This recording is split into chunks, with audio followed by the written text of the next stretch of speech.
لگنے والوں کو کبھی ادھورا، کبھی پریشان، کبھی غمگین نہیں دیکھتا۔ تو اس دنیا میں ہمارے عملوں کا یہ حساب ہے کہ حضور نے فرمایا کہ اگر میرا امتی کوئی زمین پہ عالم اجسام میں گناہ کرتا ہے نا، غلطی کرتا ہے، تو مجھے تکلیف ہوتی ہے۔ یہ رحیم ہے حضور، چونکہ ہمارے ساتھ رحیم ہے، رحمت ان کی کافی ہے، وہ ہمارے لیے رحیم ہے۔ تو جب ہم گناہ کرتے ہیں تو حضور کو تکلیف ہوتی ہے، لیکن قیامت کے دن جب ان کا امتی اگر کسی سبب سے، کسی گناہ سے، کبیرہ گناہ کی وجہ سے وہ جہنم میں جا رہا ہوگا، تو حضور کس طریقے سے برداشت کریں گے؟ وہاں پہ بھی رحمت آ جائے گی اور اللہ سے سفارشیں کر کے اپنے امتی کو جہنم سے آزاد کروا کے جنت کی طرف لے جائیں۔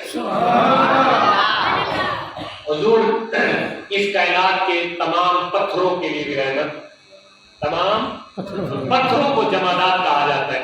حضور اس جہان کے تمام درختوں کے لیے بھی رحمت، درختوں کو نباتات کہا جاتا ہے۔ حضور اس جہان کے تمام انسانوں کے لیے، مومنین بعد کی بات ہے، تمام انسانوں کے لیے بھی رحمت۔ میں نے کہا ایک بندے نے کہا جی تمام انسانوں کے لیے کیسے رحمت؟ جو ان کو مانیں گے انہیں کو رحمت ملے گی۔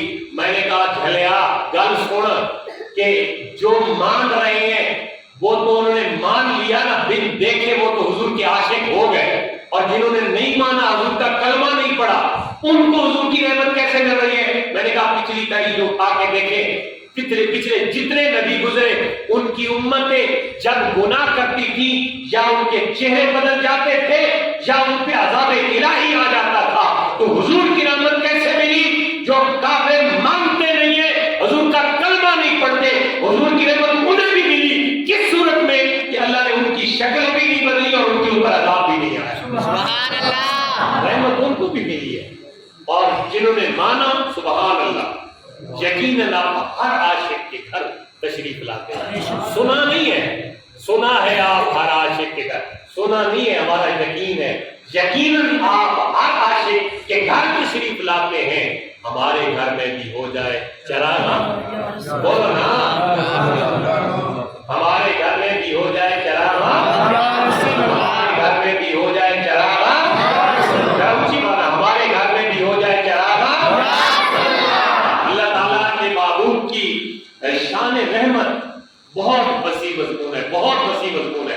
ایک پتھر کے ساتھ آپ نے اگر پیار کیا اور اس پتھر نے آپ کے ساتھ پیار کیا تو حدیث بخاری کی بن گئی، احد یحبنا ونحبہ۔